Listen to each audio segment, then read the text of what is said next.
right, welcome, Queens. How Hi, thanks for having us. your your Royal Highnesses, if that can be plural. Right.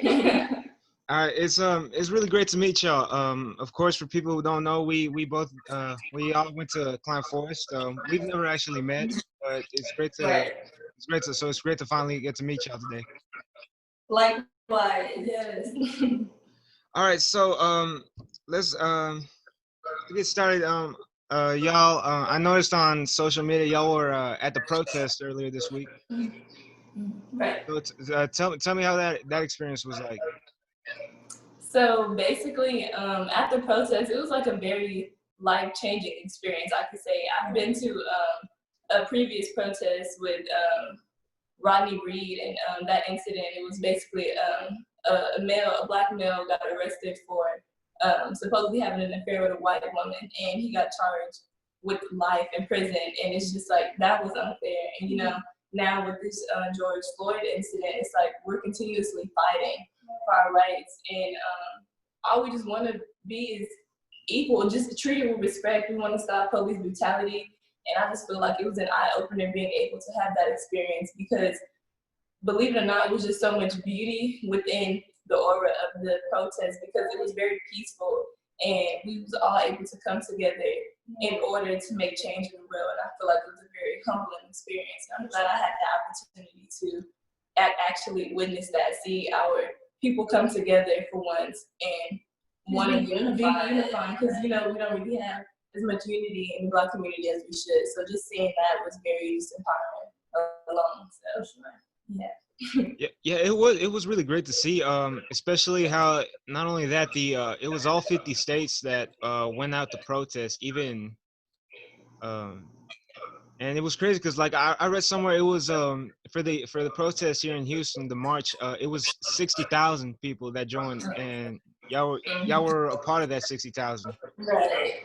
So how was it? Exactly. So how was it? Was it like really in terms of crowd? Were y'all in terms of like marching together? Because that sounds like a lot of people to like keep in line and go in the same direction. Definitely. Definitely. Just being there, it was, of course, there was plenty of people. It was definitely crowded, but it worked. It was nothing that was overbearing or too much.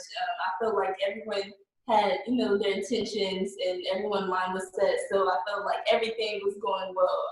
I didn't feel as if like it was too much or anything, but it really went well. And just seeing the unity, I think, was the biggest thing. Like, it was actually beautiful to actually just be a part of that and like see so many people come together. I think that was just, if anything, the best part of the whole entire experience, because you see all nationalities there, all genders and everything, and it was just beautiful. Like, it was really dope. So yeah, and I think the best part about it is knowing that like people are realizing that it's not we shouldn't be judged by race. We're all one race, and that's the human race. And I feel like people are starting to wake up and realize that like we shouldn't be treating each other wrong, because we all are one. Right. So that's all. I just feel very empowered knowing that change is going to come very soon. I feel like change is really already here. So Yeah, it's like that Sam Cooke song I love to listen to when a change is gonna come.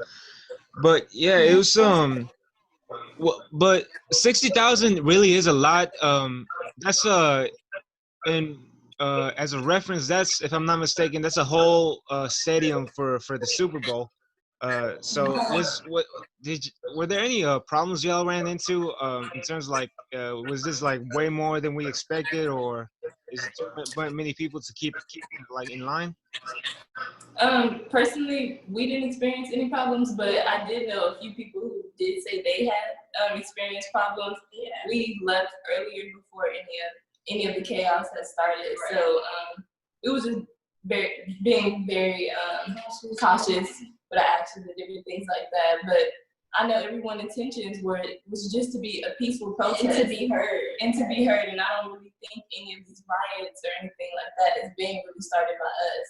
And I feel like that's something people also need to be aware of, because a lot of the time this stuff is being staged by undercover officers and et cetera, and making it look like we are the ones starting things in order for them to further their mission and what they're trying to implement now. So I just feel like we all want to be at peace right now because we already feel like there's already a lot of chaos. So why we want to continue to bring that more into the world? So I feel like we just have to be aware of certain things and be cautious and actually focus on what our actual goal is, and that's to bring peace and unity. So.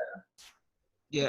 So how are the police guarding the guiding the protest? How are they behaving? Were they like mostly like cool with it, or were there some of them going acting a bit hostile? Well, what I experienced, like just being near them, I could tell like they were trying to like adjust themselves. Like I know a lot of them, well, actually all of them had the I don't know what you call those, like those clubs. The clubs, they had a lot of those. I seen like when the protester came, when they came, they were like adjusting themselves, fixing it, and different things like that. Just really, I felt like in a way to bring fear to scare the protesters. And for me, I felt like it wasn't discouraging because I'm not scared. I literally have no fear within me. So it was just like I understand what they're trying to do. You know, bring fear to a lot of people, and with them like making gestures or like commenting. I'm sure a lot of people kind of felt, kind of nerve wracking, but at the same time, we knew what we were there for. So if anything happened, we know we had each other's back. So Yeah, yeah. that's well, it's I'm not asking y'all to you know tell me what y'all heard, but like, did y'all personally while y'all were marching see any altercations with the police? Um, well, when we were leaving, we were had to leave we was leaving the protest, and I remember it was like some guy. He was like, "Hey, where are the protesters and stuff like that? Because my friends are trying to like harass the police or something like that." It was just something like off like that, but nothing really big. I just seen like some guys was like getting into it with the police officers, wanting peace, speaking how they feel. So that was pretty much it. And then a lot of the times I feel like in large crowds, officers already feel intimidated or like a threat because they may feel like they may be outnumbered and their life may be in danger. When it's like, y'all fearful for that, but our lives has always been in danger. So at this point, it's really just good against bad right now. And I feel like that's something we have to realize and deal with. But at the end of the day, like I keep saying, like change is gonna come because like you had mentioned before, like we have protests, people have protests over all 50 states, 18 countries, and I'm like, this protest was bigger than the civil rights movement because everybody participated. I know people in Hong Kong, people in Africa, and it's just like people are realizing that we are one, So it's just a beautiful sight to see, and I feel like people realize the fear tactics that are being thrown in society right now, and it's like in order for you to keep somebody in fear, you just have that gateway of controlment. So I feel like people are breaking out of that fearful mindset and actually demanding change. You know what I'm saying? Like we're not just thinking surface level. We thinking, okay, we take down that system. Now the next thing we have to do is take down the economy and build our own. So and build our own school system and everything like that. So I feel like we're thinking steps ahead of what they feel like we may not be doing. Right. So I feel like that's how we're gonna our power because we have a strategy, and I feel like a lot of people are realizing that we have the power. So like who created the system in the first place? Our birthright is to be born free, but we're working 9 to 5. We go to school, et cetera, et cetera. So we're realizing it.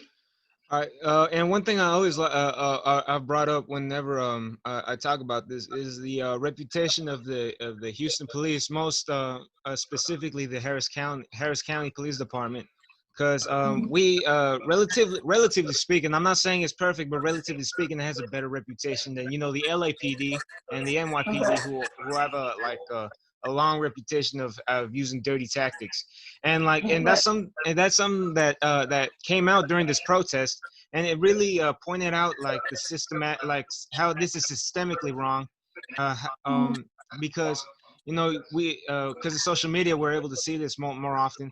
That even when the police and I'm not sure if it happened in Houston, but I know it happened in L.A. and New York and other states.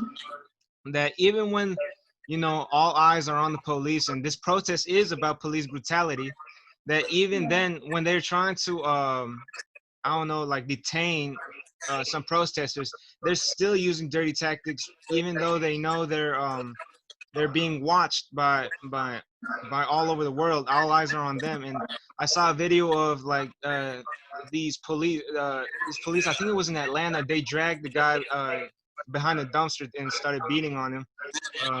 And I also saw another. I don't know where this was, but it was a police beating. They were arresting this guy. There was a stick on the ground. I think it was a metal stick, and they forced him to put his hand on it, so they have justifiable cause to beat him. So it's like being dirty is all these police, a lot of policemen are taught. Like even when, which is really points to systemically how they're being like trained. That even when all eyes are on them, like they're still using dirty tactics. So that being said, like, what do y'all feel like is the next step we got to take to bring change? Because these protests can't go on forever. We can't be protesting up until November when the election really starts. So what do y'all feel like is the next step we have to take? Definitely having strategy and not falling in their system again. I feel like for us to be out of their system and out of, you know, them having control over us, it's up to the people to create their own, you know, like I'm saying, like forget their systematic strategy of like economy and like making, but like policing definitely. I feel like we need to have our own, have maybe just like people in our community to take over and police our area. Like we don't need them. Black people already don't feel comfortable with calling the police if there isn't an issue. So I don't see in the future of us even still continue to have police, you know, supposedly serve and protect for us, because that's not even the case now. So what we need to do is actually have people that we trust and who can handle a situation. And honestly, it may sound like not strategic or anything like that, but people can work their way up to get, you know, license, this, that, and the third. And I'm not meaning from like policing, like police academies, different ways. And I feel like if anything, we need to be prepared for whatever comes. And I think that's by any means necessary, whatever we have to do to protect ourselves. I think I will have to say, I seen someone say that it takes 6 months for police training in order for them to be able to like become a police officer and stuff like that. But it takes degrees and everything like that to become like a teacher or proceed in any career that you want to fulfill. And it's like, if it only takes 6 months and you out here killing somebody, like who says you're qualified? Like, who says you're qualified? You know, with a gun, it takes 6 months. Who says you're qualified with a gun when it takes a teacher or an engineer years in order to get a bachelor's degree in order to fulfill? So like maybe the change should be implementing more time. But at the same time, I just kind of feel like if you're a police officer, you already have that motive of what you're trying to go into the police force for. Right. So I feel like we just have to think more strategically and create our own police force, because you said we couldn't. It's illegal. I mean, it's legal. So I feel like we just need to continue thinking and brainstorming and come up with a solution. Because we just need to unify. We just need to unify. Come up with strategies, come up with more, you know, blueprints, set up things. Like, if you want to see change, it has to come from us within, really. Also, it's systematically. Here's one thing. Here's an experience I had not even long ago, like a week ago. I'm driving home from my grandfather's house. It's like 9:30, 10 at night, and it's a 15-minute drive. In that 15-minute drive, I seen three officers pull people over. 3, and for a 15-minute drive, that's a lot. Keep in mind, now that was the end of the month. It was March 31st, March 30th. So what? And some clicked on me when I read some saying that a lot of police funding and a lot of money that goes to the police comes from traffic stops. So basically, they're required to make a quota.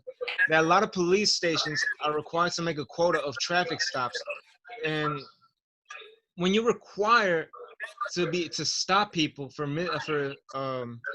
like traffic stops, you're basically increasing their chances of an altercation, be Okay. whether it be, and a lot of police aren't prepared to like take on that issue. Like y'all said, it's a training thing. They only go to school for 6 months. It takes 9 months to be a barber. It takes more than that to become a pet groomer, for Christ's sake. And also that, so what I say is a solution is, I think the police need more funding in terms of, we need to pay the cost more because they're being paid like very little. We need to make sure like the money they go isn't depending on harassing the community that they're patrolling.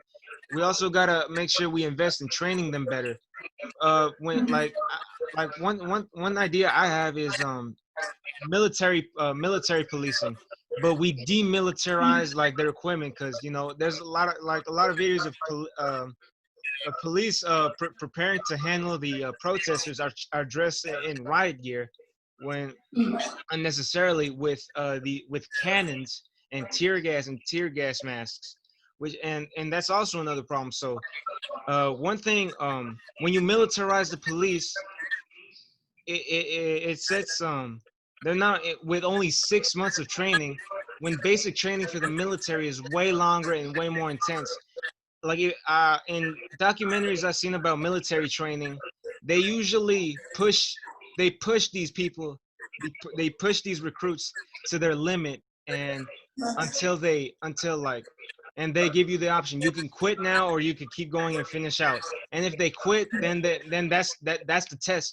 That's a test to them, because if they quit, then they were never psychologically capable of handling this pressure. So basically, that's another solution I see we got to take. We got to demilitarize the police. We got to intensify the training, and we also got to give them more funding so they don't have to depend on the community doing wrong in order for them to get paid. And Exactly. also, I agree. and Go also I ahead. got to bring out, yeah, that brings me to my next point. We have to vote. Not only do we have to vote for our congressman, we have to vote for the governor, our senator, our mayor, and our police chief. More importantly, because a police chief, a police sheriff, I mean, make is way more powerful than we can expect. Like our Harris County's police sheriff, Ed Gonzalez, is an advocate for criminal justice reform, and that's why it's crucial that we keep him in office until we feel like it's time to move on from him. Right. Um, with that, I feel like when it comes to voting, I don't want to say, I just kind of feel like as free people, if we claim that we are supposed to be free, we don't need anyone controlling us, governing our minds at that. And I kind of feel like we're giving these people permission to rule us. We're giving these people permission to control us, to set our intentions, to let us know what to do and what not to do. When it's like, we free, right? Why is it not being portrayed that way? We literally have people to tell us what to do. And I think it's literally barbaric for that to even be the cause, because it's like, we're so brainwashed and blindsided to even realize like we're free, but you still have people controlling you. It's like, where does the sense come from that? You know what I'm saying? And I think a lot of the times, a lot of people are so dependent. I guess everyone is just so dependent on the government to supply and, to have serve and protect and all this other stuff. We're just so compliant with, the rules and everything like that. When it's just like, for what? Like, we free. You know what I'm saying? I don't think people really processing that. And for that, I just kind of feel like voting, I think that's by choice. But for me, like, if we free, then we free. We shouldn't have to abide by y'all rules. I definitely feel that, but at the same time, like, I feel like a lot of people think reality-wise, like a lot of people don't realize that they are free and that they have that freedom to be free. So I feel like, we just have to. If you feel like that's the way to go, then go for it. I really don't have too much to say about voting, because I'm still kind of indecisive where my choices go as far as like voting. So I really just feel like if you feel like that's the best thing for your reality as of right now, then voting is definitely the way to go if you feel like that will make change in the community, society. So. But when it comes to voting, when you have one person calling making the decision for 300 million, the entire population of the country, we're gonna need like the right person to represent us when it comes time to make that decision. Mm-hmm. So it's more about when you vote is more, it should be more about representation, not about restricting your freedom. Mm. I feel like I definitely hear that, and I definitely like, I see what you're saying, because I guess a lot of people believe that if we don't have anyone governing us then or representing us, it's like it's chaos already caused, you know what I'm saying? But not realizing like the government is really like on the shutdown right now. Like we are literally the ones taking control right now. We're the ones that's overthrowing whatever they said. Like understanding that like the people are waking up. We are waking up. We are really noticing what's going on. And it's like we are the ones that's taking over right now. And I say that because you see all this protest, you see this, you see that going on. And a lot of people aren't believing it, a lot of people aren't here for it. So with that representative, I understand, but I feel like we have to be in control of our own minds to understand what they're doing, so that way we can actually live that freedom. We won't need a representative. We are free. You know what I'm saying? We shouldn't be working 9 to 5s. We shouldn't be, being systematical. It's like you go to school, you graduate, you go to work, and then you retire, and then you die. Systematic. It's just the whole cycle. It's like, how are you free? But you know what I'm saying? one thing you got to keep in mind, we can vote ourselves. We have to vote until we're out of the situation. In order for a system to change, a system must evolve in the first place. It must, like, it can either grow better.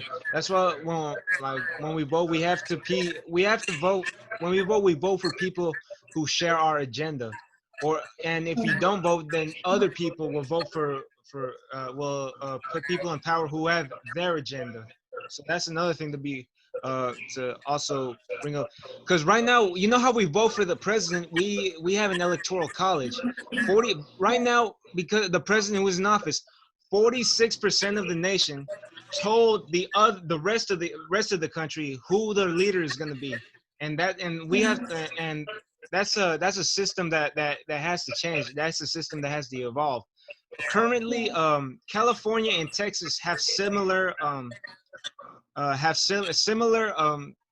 demographics in terms of the people who live here, but there's a reason why California has different blue representation and we have red representation because of voter suppression laws. I went to register to vote. I went to go get my license at a DPS near me, and it was closed down because it was a highly populated Latino community. I had to go all the way to the one in Spring Cypress to get my license. Not only that, I went all the way over there to register to vote because it was it was mostly populated, a white populated area. So in order for us to leave the system we're currently in, we have to participate into the system in the system until it evolves into something that where we take control of it. I agree 100%. And I feel like I'm gonna just leave it at that because you explaining your point, like it's facts. Like it's literally all facts. So I agree with you 100%. Yeah, it's great. Like one thing we gotta make sure is that we educate ourselves until to the point where we where we all knowing until we can't be swinged the other way, until our vote can't be controlled, because right now there's currently a lot of loopholes that restrict us of our freedom. Like whether it be in Texas, it'd be voter ID laws, or they're closing down DMVs. But yeah, it's really hard. And one thing we got to do to one thing they have to mention, because Texas is a state controlled by conservatives, conservative representation. One thing we have to do is, first of all, the Black community and the Latino community got to come together, and that's something I always preach. Like Tupac always said, black love, brown pride, and that's something I always try to preach, because if we become one community, Latinos already became the largest minority in America. So in order for us to make change, we gotta come together with the Black community in order to actually bring change. So yeah, so that's basically one thing. When we vote for our president, or when we vote for our whether it be our congressman, our senator, our governor, our mayor, we have to like come together, make one agenda, and until we see the change that needs to be taken, then we can like have our own agenda. But until then, we should all come together. I definitely agree with you, Ben, that we are the indigenous people, melanated people. It makes sense to, and I understand that, I feel Yeah, like when it comes to setting agendas, who really empowered as of right now is really like setting an agenda for us. You know what I'm saying? And for us brown and Black people to be unified, it is important because we can create plans that way. We could unify each other that way. We can unify the world that way. Like I said, we are indigenous. We are the chosen ones, and it's like they know our powers, they know our potential, and they know our capability. But that's something that they're not really going to acknowledge, because if they acknowledge it, then we're going to understand how much power we do have, and that's something they don't want us to know. So yeah, definitely the Black and brown community coming together will be definitely magic. We will be really running things, because it's not like we were before. Right. We try to take back our crimes. So I feel like definitely like realizing that we have the power, and I feel like unity is key. So I feel like that will take us the furthest way. Us Black and brown people agreeing to an agenda to follow in order for us to reclaim our power and actually realizing our power. I feel like just basically that will take us the longest way as far as us evolving through all of this. yeah, and like the reason we have to change the current system. What does it tell you about our current leaders, that we put in office, that it's not until chaos ensues, not until we revolt, until the whole country came on fire, that they decided to do something about it? I feel like it shows that they don't care. Like, it's just tricky. It's not even tricky. It's just like y'all wait so long, but it's like I feel like it really just starts from the very beginning. Like they never check on, they don't teach mental health in school. They don't implement, different things that will like uplift kids, or they don't teach you what your real subject is about. Because we go to school learning about biology and chemistry when a lot of people don't know what chemistry actually stands for. Chem means Black, and history means the study of. And you put those together, we're studying Black, melanin. That's what we are studying, but it's never, everything that we learn in school is never correlated to who you are as a person. Like, so people don't know that, like, biology is the study of melanated cell, like a cell, like a melanated cell. That's what biology is all about, but we don't know that. Chemistry derived from Kemet, ancient Kemet, which is now known as Egypt. So Kemet means Kemet means Black, and history means the study of. And it's like, but you going to school, you would never know that chemistry or biology had anything to do with who you are as a person.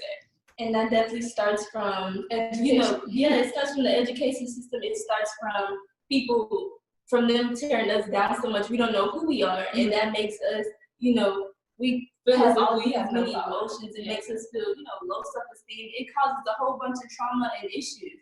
And when the world is, at the state that it is now, it's like, oh, the government's now fearful, because it's like they see, you know, the 400 years of slavery is over with, and now people are waking up. And so now in the state of the country is now, it's like, it's interesting that they're trying to, like, you know, throw a lot of distractions at us because they understand what's going on. Like, people are really realizing it, really what's up, and it may take the world to be, you know, burning down for them to be like, okay, you know. So I I say mean, I definitely.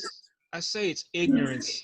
Like the saying goes, ignorance is bliss. It's usually we take so much money out of the school system, and people aren't really educated. They're not really educated on the history of oppression. Like it said, and they grow up in these households. Like if a 6 year old little white girl sees a man holding up a Black Lives Matter sign, and she says, "Mommy, what does Black Lives Matter mean?" He says, "Oh," and if her mom gives her the wrong answer, it's not a rap for her. Then she goes to her school, and she asks her teacher, uh, "Miss McGee, what is Black Lives Matter?" And she says, and she gives her the wrong answers. Or if she then she and the last glimmer of hope, she goes to her friends and she says, "Do y'all know what Black Lives Matter is?" And they give her the wrong answer. And now she's growing up in an environment where she's ignorant to the fact, ignorant to the truth, basically. Like here's like an analogy. Like no one is ever taught to question authority. We go to school, our teacher is our teacher. We listen to her because she knows best. Like we're told to stand, like from the minute we're 4 years old, half of us don't even have memory at that point. I can't remember. I can barely remember when I was 4 years old, and they make us stand for the please stand for the Pledge of Allegiance, and it's like and we're brought into it, like it's programmed into our brains from before we even had memory, from before our brains were developed, which led me personally, I never stood for the national for the I never stood for the Pledge of Allegiance my last 3 years of high school because I saw it on paper, and it doesn't represent what it represents. Like nobody who like here's another analogy. Nobody who memorized the entire Bible ever questions it. Anyone who memorized the Bible repeats the message. Nobody who nobody who blindly follow the pledge ever questions the pledge. They just repeat the pledge, and they teach the pledge, and they pass it down as inherit as an inheritance to future generations. So that's where where systematic racism exists, society wise.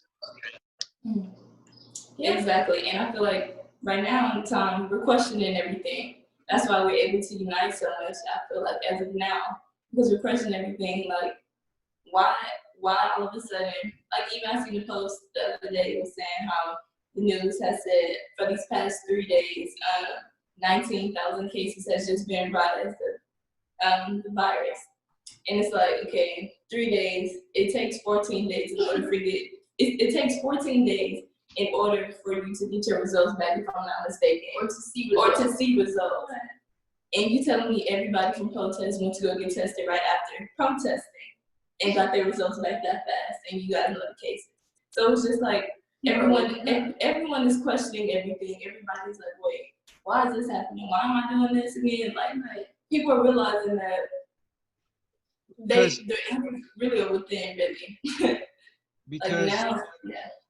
like because I took a knee during the national anthem when I was playing football at Klein Forest. I took a knee for the protest, and I got called a bitch on repeatedly because I was in Klein High. I was in the white neighborhood, in the white community, whatever. But like then like Killer Mike brought a point up today when I was watching him on TV, and he said, if kneeling for the flag is a sign of disrespect, then putting the American flag on a Budweiser commercial should be a sign of disrespect.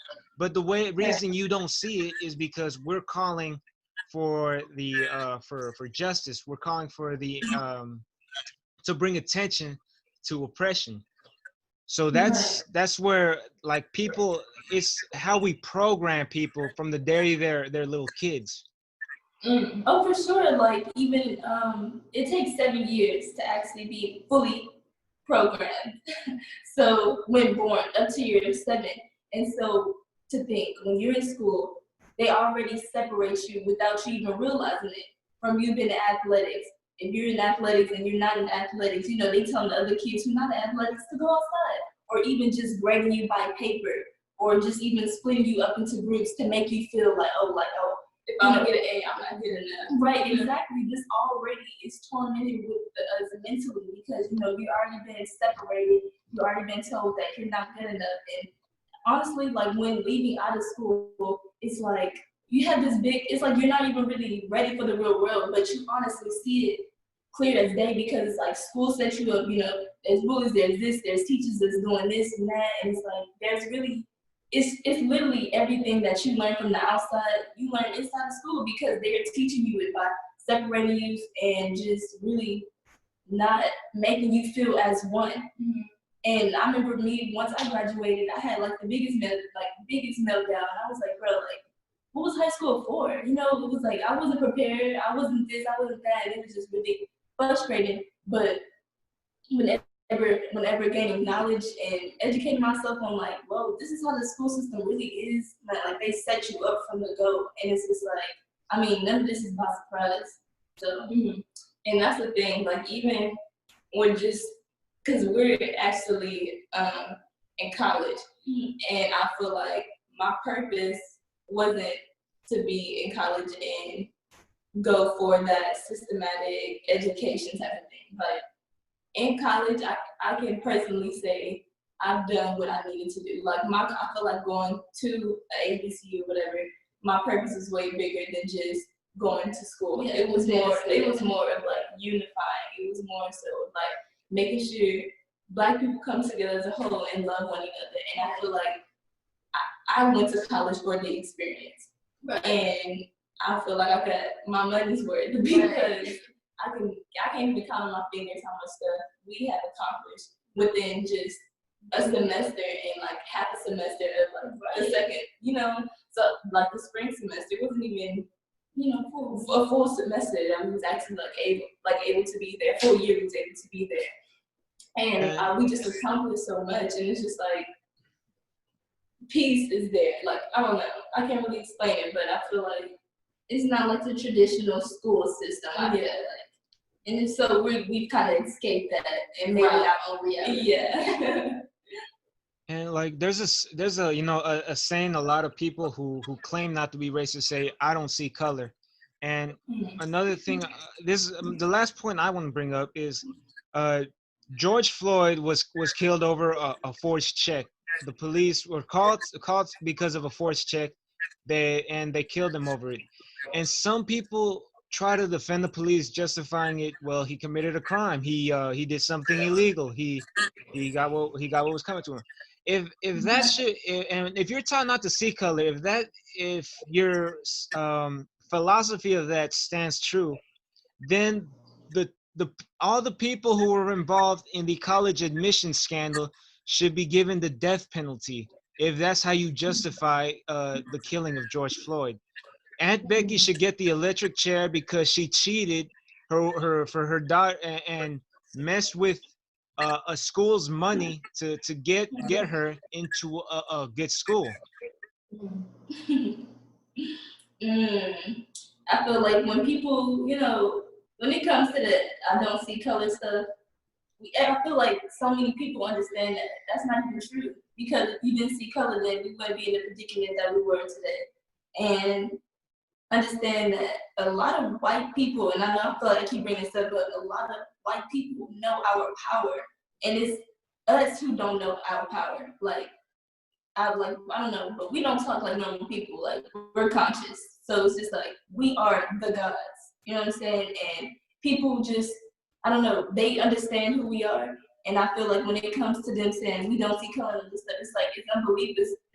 It's not believable because y'all know our capabilities. That's why they tear us and break us down so much. That's why, you know, we go through so many transitions within ourselves, and also just with being Black, you know, the system and just everything. So I can't even just be like, I guess I can see how people, but because it's not true. People see color, clear as day.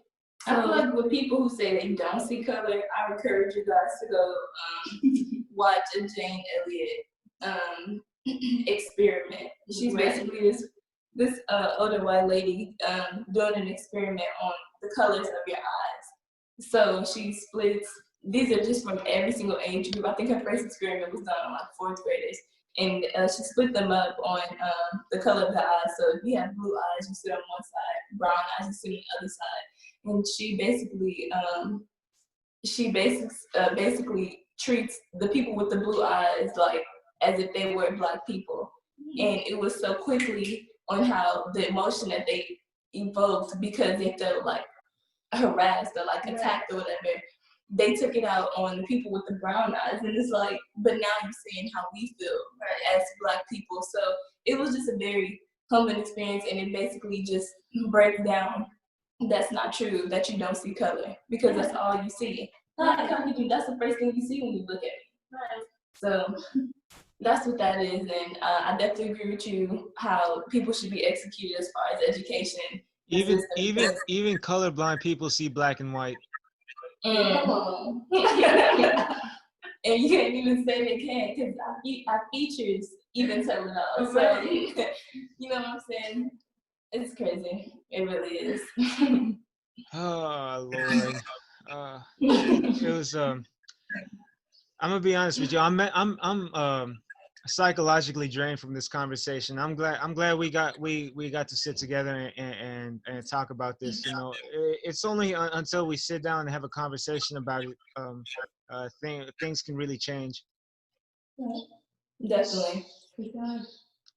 So I again, man, I appreciate y'all coming on here. You know, hopefully, we got really busy talking about, the protests and the community and oppression, but it's a conversation we're most definitely worth having.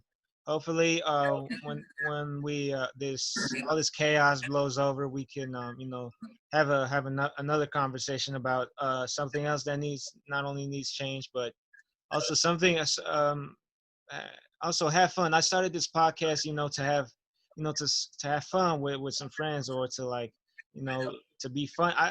Honestly, I started this podcast to be funny, but I got I felt I had a calling to use my platform to do some good, and that's what I'm doing. I really appreciate y'all coming on here. Anything y'all want to say before we wrap this up? I just want to say thank you for even giving us this opportunity. Like, I'm really just so proud that you even have this and like using your voice in order to make change. Like, that really makes my heart warm. Like, I'm just really great, and I hope you continue doing great things with your podcast. I wish you nothing but the best and peace and love, and keep going. Like, literally keep going. I'm super proud that you're actually even doing this. Yeah, I think this is like super dope. When I found out a podcast, I was like, bro, like, that's the stuff I'm talking about. Like, you literally like voicing your opinions and everything like that. I just found that super dope. So definitely keep going. Like, I encourage you to keep going. Don't give up. Like, this is super dope. Yeah. And I guess for everyone who else is able to listen, like, sending you guys nothing but love and great energy right now, because I just don't want anyone to feel down at this time. Like, if anything, look at the positive side of it. Like, change is here. So everyone who is listening or supportive, just stay in high spirits, and we love everyone who's watching. So thank you for this opportunity. Amber, Asia, thank you so much. No problem. Thank you. Peace.